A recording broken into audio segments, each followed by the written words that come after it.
நான் சுந்தரவள்ளி. தமிழ்நாட்டுல மகளிர் உரிமை தொகையை கட் பண்ணிரலாமா அப்படின்னு அதிரடியா யோசிச்சுட்டு இருக்காரு விஜய்.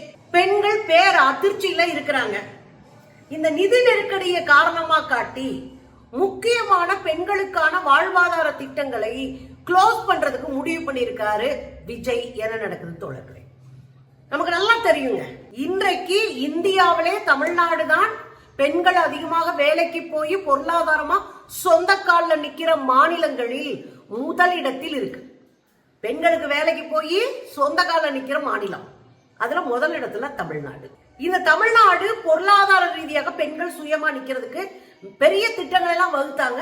அதுல ஒண்ணு கட்டணமில்லா பேருந்து பயணம், விடியல் பயணம், அதே போல பெண்களுக்கு கொடுக்கப்பட்ட உரிமை தொகை. இது எல்லாமே அவங்களுடைய வாழ்க்கையில ஒரு பெரிய மாற்றத்திற்கான முதல் படியா இருந்தது. கூடுதலாக அவர்கள் பொருளாதாரத்தை ஈட்ட பெரிய உதவியா இருந்துச்சு. 47% பெண்கள் கூடுதலாக பொருளாதாரத்துக்குள்ள வந்தாங்க, வேலைக்கு போக ஆரம்பிச்சாங்க. இன்னைக்கு புதிய அரசு, விஜய் அரசு வந்த உடனே அதுல மாற்றங்களை செய்யறேன். நாங்க ஆக்சுவலா தேர்தலுக்கு முன்னாடி அவருடைய தேர்தல் அறிக்கையில் என்ன சொன்னாங்க? 2500 ரூபாயாக மாற்றுவேன். முதலமைச்சர் ஸ்டாலின் என்ன சொன்னாரு? 2000 ரூபாயா அதை மாத்துவேன் அப்படின்னு சொன்னாரு. உடனே அண்ணன் 500 ரூபாயை சேர்த்து போட்டு நான் 2500 ரூபாயவே கொடுப்பேன் அப்படின்னு சொன்னாரு. தமிழ்நாடு முழுவதும் பயணம் செய்யறதுக்கு ஃப்ரீ பஸ் கொடுப்பேன் அப்படின்னு சொன்னாரு. இதெல்லாம் தாண்டி முதியோர்களுக்கு 3000 ரூபாய் கொடுப்பேன், வயதானவர்களுக்கு 3000 ரூபாய் நான் கொடுப்பேன், வேலை இல்லாத இளைஞர்களுக்கு நான் 4000 ரூபாய் கொடுப்பேன், 5000 ரூபாய் கொடுப்பேன்னு அடிச்சு விட்டாரு. இன்னைக்கு நிதி நெருக்கடி அப்படின்னு ஆரம்பிச்சிருக்காங்க.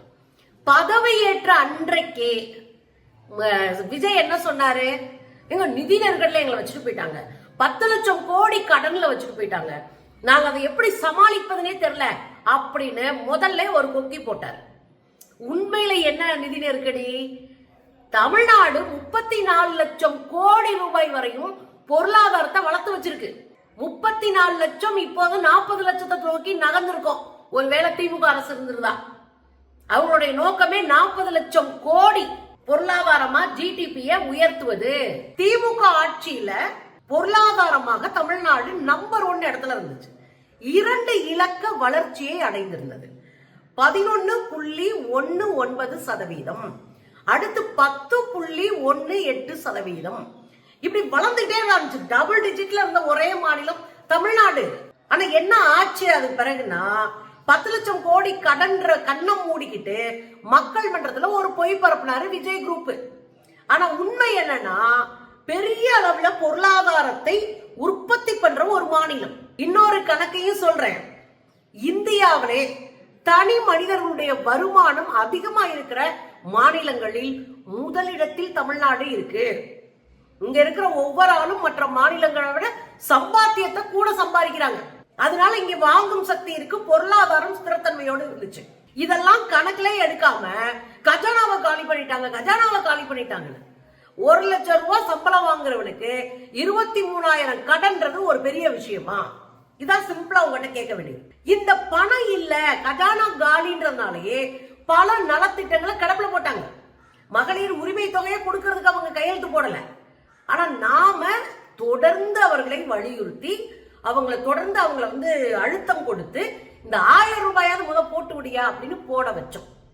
இன்னைக்கு என்ன பண்ணியிருக்காருன்னா, இங்க இருக்கிற தலைமை செயலாளர்கள், இங்க இருக்கிற பொருளாதார நிபுணர்கள் எல்லாரையும் கூப்பிட்டு இவங்க கட்சிக்காரங்க, இவங்க அமைச்சர்கள்ன்ற பேர்ல ஒரு 56 அரை இன்ச்சு கூட அறிவில்லாத கும்பல் தெரிஞ்சிட்டு இருக்குல்ல, இவங்கெல்லாம் சேர்ந்து என்ன பண்ணலாம், பொருளாதாரம் இல்லாம இருக்கே, கஜானா காலியா இருக்கே, அதுல என்ன பண்ணலாம் அப்படின்னு யோசிச்சிருக்கிறாங்க. அதுலதான் முதல்ல கை வச்சது மகளிர் உரிமை தொகை. இதுல யாருக்கு கை வச்சிருக்காங்க தெரியுமா? அது இன்னும் பெரிய அதிர்ச்சி. 60 வயதுக்கு மேல இருக்கிறவங்கள காலி பண்ணுட்டாங்க. ரொம்ப சிம்பிளா 60 வயசுக்கு மேல இருக்கிறவங்கள பட்டியல எடுத்துட்டு இருக்கிறாங்க, தரவுகளை திரட்டிட்டு இருக்கிறாங்க. 60 வயசுக்கு மேல எவ்வளவு பேர் தேர்வாங்க, தரவுகள் திரட்டிட்டு இருக்கிறாங்க. ஆனா உண்மை என்னன்னா, 60 வயசுக்கு மேல இருக்கிறவங்களுக்கு 3000 ரூபாய் கொடுப்பேன் பர் மந்த்துக்கு, ஒரு மாசத்துக்கு. ஆனா அதுக்கெல்லாம் இவர் வரமாட்டாராம். இப்ப ஓய்வூதியமா முதியோர் பென்ஷன் எவ்வளவு கொடுக்கிறோம்? 1200 ரூபாய். ஸ்டாலின் அவர்களுடைய ஆட்சியில முதியோர் பென்ஷனா 1200 ரூபாய் கொடுத்துட்டு இருந்தோம். இப்ப இந்த 60 வயசுக்கு மேல இருக்கிறவங்களை எல்லாம் காலி பண்ணி மகளிர் உரிமை தொகையிலிருந்து நீக்கி அவர்களை எல்லாம் முதியோர் பென்ஷனுக்குள்ள தள்ளி விட்டுருது. இவ்வளவு கேடு கட்ட வேலை. ஏன்னா 1200 ரூபாய் இப்போதைக்கு கொடுத்துட்டு போயிடலாம் அப்படின்னு யாரோ அட்வைஸ் பண்ணி இருக்கிறாங்க போல இருக்கு. உடனே அண்ணன் என்ன சொல்றாராம், முதியோர்கள் எல்லாம் தூக்குங்க, தனியா அவங்கள பட்டியல் போடுங்க, ஆனா முதியோர்களுக்கு 3000 ரூபாய் கொடுப்பேன்னு சொல்லிவிட்டு பழைய பென்ஷன் ஆனா 1200க்குள்ள தள்ளுறாரு. இதுல இன்னொரு வேலையை யோசிக்கிறாரு. இப்படியே கன்யூவா 2500 ரூபாய் கொடுக்கலாமா? அதாவது 1,33,00,000 பெண்கள் இப்போ உரிமை தொகை வாங்கிட்டு இருக்கிறாங்க. இந்த 1,33,00,000 பெண்களுக்கு அப்படியே 2,500 ரூபாய் மாத்திரலாமா, இல்ல இதை இன்னும் காலதாமதப்படுத்த வேற என்ன வழின்னு யோசிக்கிறாங்க. அதுல அவங்களுக்கு கிடைச்ச வழிதான் விண்ணப்பம் கொடுத்துறது.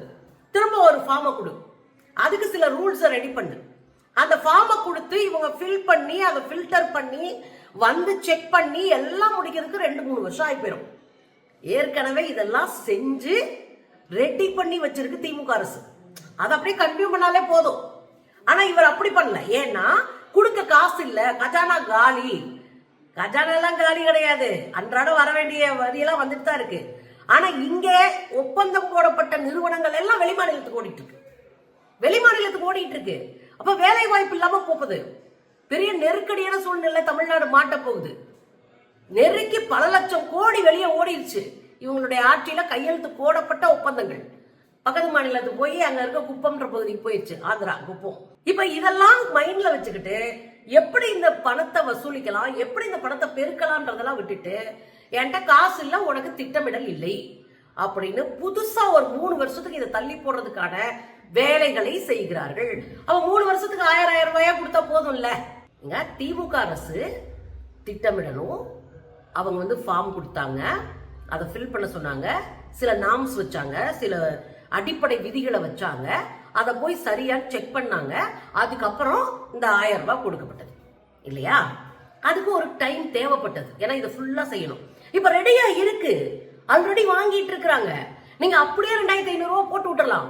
ஆனா நான் அப்படி போட மாட்டேன், நான் திரும்ப ஃபார்ம் போட்டு ஃபார்ம்ல வாங்கி அதை ஃபில்டர் பண்ணி எல்லாம் பண்ணி முடிக்க 2-3 வருஷம் ஆயிரும், அது நான் தப்பிச்சுப்பேன் அப்படின்னு அண்ணே யோசிக்கிறாரு.